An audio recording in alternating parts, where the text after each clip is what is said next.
Rome, the eternal city.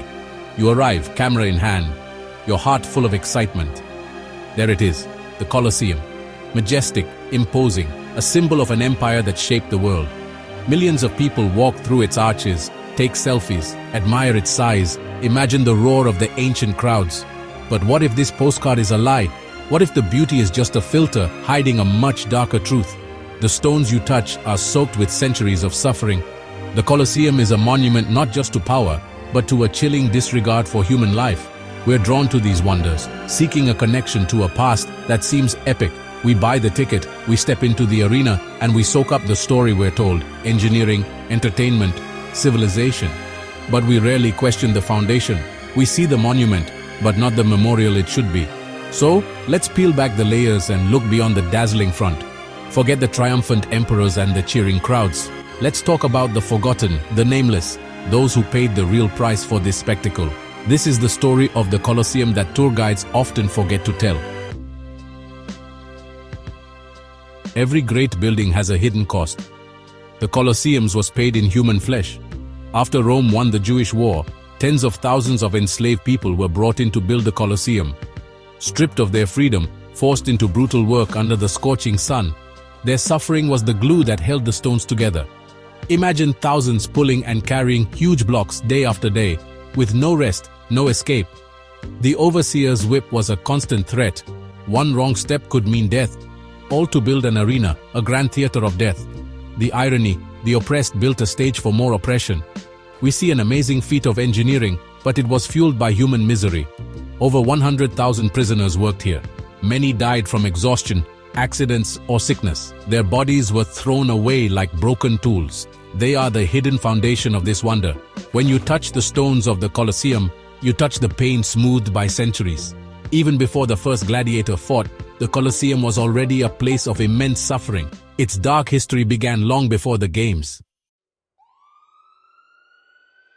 The Colosseum, Rome's ultimate circus, a tool for political control.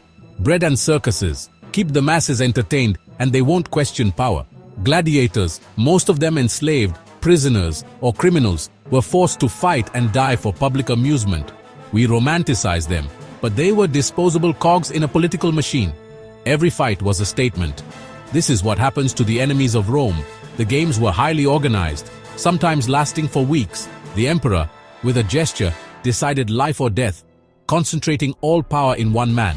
People cheered, gambled, and became participants in the cruelty.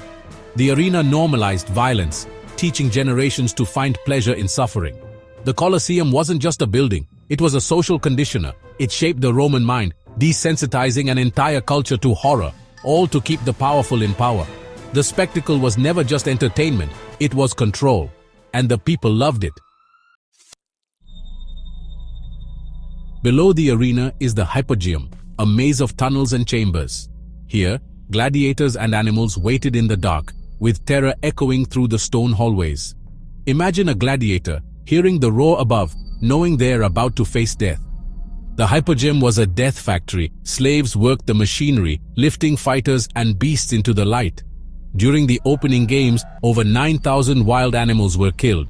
Entire species disappeared to feed Rome's hunger for spectacle. The human cost was even higher. Hundreds of thousands died here over the centuries. Not just gladiators, but criminals and martyrs, executed for public entertainment.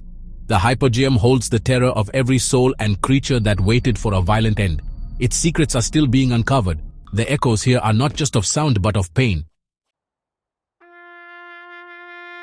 Empires fall and tastes change. The rise of Christianity put an end to the games. The Colosseum was left empty. It became a stone quarry, its stones taken to rebuild Rome. The symbol of power was turned into spare parts, its greatness stripped away. In the Middle Ages, it became a fortress, then workshops, stables, even a chapel. Nature took it back. Hundreds of plant types grew among the ruins. It wasn't until the 1800s that efforts to save it began. The Colosseum was made sacred, dug up, and turned into a protected site. But making it safe also cleaned it up too much, turning a place of horror into a tourist spot. Its harsh past, neatly packaged and sold. The scars are still there, even if the story is softened. Today, tourists stand in the Colosseum, full of wonder. But do they see the enslaved, the gladiator, the terrified animal, or just a perfect background for a photo? We are experts at turning places of suffering into entertainment spots. The Colosseum's purpose was to make suffering a show, and, in a way, we continue that tradition. The real horror isn't just the violence, but how easily it was accepted and celebrated. A society built its greatest monument on pain and called it glory. And have we really changed? We still crave spectacle. We still look away from the suffering under our comforts. Next time you see the Colosseum, look deeper. Hear the whispers in the wind. Recognize the ghosts. The Colosseum is a beautiful and terrible scar, a chilling reminder of the human cost of greatness. If you enjoyed this deep dive into the shadows of history, don't forget to like, subscribe, and hit the bell, because we have many more secrets from the past to reveal. See you in the next video.